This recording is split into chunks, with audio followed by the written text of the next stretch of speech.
Everyone. In the last session, we had a discussion about different classes of operating system. Today, in this session, let's go in detail about them. Firstly, we'll start with batch operating system.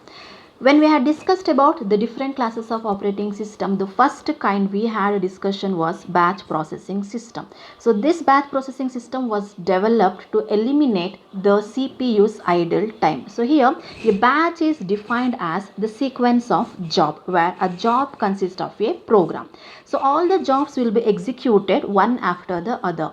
A batch is formed by the sequence of jobs. Once we are submitting the jobs, then a batch will be formed and there starts the execution. Therefore, we need an operator who can say about the start and end of the batch. Therefore, a operator will give command to initiate the processing of a batch. So here the batch processing is implemented by a kernel.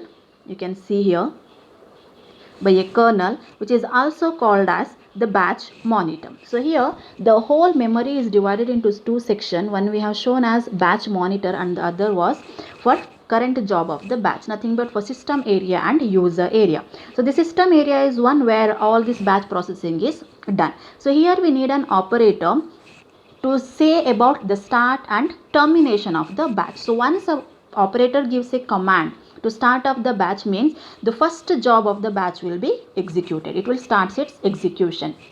Once that job is done, nothing but the job termination will be done and then execution of the next job will be done. Here you can see the job termination and execution of the next job will be done here. Similarly, all the jobs should be sequentially executed. When all the jobs are executed, that is the end of the batch. So here, once the batch is completed, then we need an operator who can say about the termination of your batch. So here you can see the memory what we have allocated for batch monitoring. This is for allocation of your job. So it will consist of the jobs from job 1 to job n, which will be executed in the sequential manner, where we are making our CPU to be busy for the execution of a program, all the programs what we have given.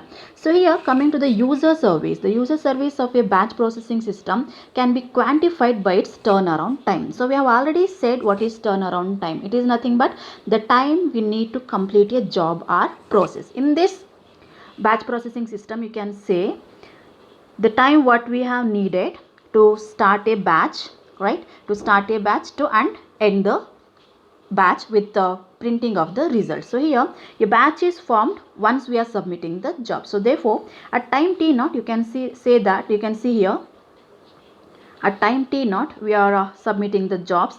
Once the job is submitted, then there comes the formation of the batch. Nothing but batch is formed. So all the jobs whatever inside the batch, they will be keep on executing and a result will be printed at the time t6. So therefore the total time what you need for the execution of this batch is from between t6 to t0, and this is your turnaround time with respect to user service. Here the main key concern we have already said, to eliminate the CPU's idle time was the concern to design a batch processing system. Of course, we have made the CPU to work continuously by assigning the jobs where only CPU is busy, right? Now, in order to utilize the available resources, where we can make use of them concurrently, we move to multi-programming system. So multi-programming system, we say that we are making your CPU and IO to work simultaneously so that we can make effective utilization of the resources. Here, if CPU is busy with the execution of one program, at the same time IO will be busy with the execution of an IO operation for another program. So this technique is called as multi-programming. So here you can see, so we have both CPU bound and IO bound. So here the multi-programming kernel is consisting of 3 programs. In the case A, the CPU is busy in execution of program 2 and IO is busy with the execution of program 1. In the case B, the CPU is switched to program 3 since program 2 has initiated an IO operation. Again, in the case 3, CPU is switched to program 1 since IO has completed its working in program 1 here. The CPU is switched to program 1 since the program 1's IO operation is completed. So at the same time we are making CPU and IO to work simultaneously. That is why it is called as multi-programming. So once we are dealing with the multi-programming, so here we have a architecture which can support your multi-programming, and that is based on DMA. So the DMA is nothing but your direct memory access, which makes multi-programming feasible by concurrent operation of the CPU and IO devices. So here we said both CPU and IO will be given concurrent operation of the execution, right? So here CPU can work and IO can work simultaneously, but the thing comes, to whom we have to give the priority so that they will start their working more. Here in multi-programming system, we say that IO bound programs should have higher priority than CPU bound programs. To illustrate that, we have taken a program, we have taken a timing chart over here, where in this chart we are showing we are giving the highest priority to IO activity. So you can see here we have programs. One is a CB, so that CB says that it is a CPU bound, and IOB says that it is a IO bound. So CPU bound, IO bound is nothing but if you are giving first priority to CPU, nothing but the maximum execution or maximum work is done by CPU, then we call that as a program with CPU bound. If your execution, if you are working more with IO, then we call it as IO bound. So we have two kind of activity. One is CPU activity and the other one is IO activity. If you are working more with CPU, then it is CPU bound. If you are working more with IO, then it is IO bound. So now in this illustration we have given the highest priority to IO. Now you can see, so since you have given highest priority to IO, so your IO programming, it is working. The program with IOB are in progress. So now the concurrency is nothing but at the same time you can make your CPU also to work. So that is why you are working here with CPU also.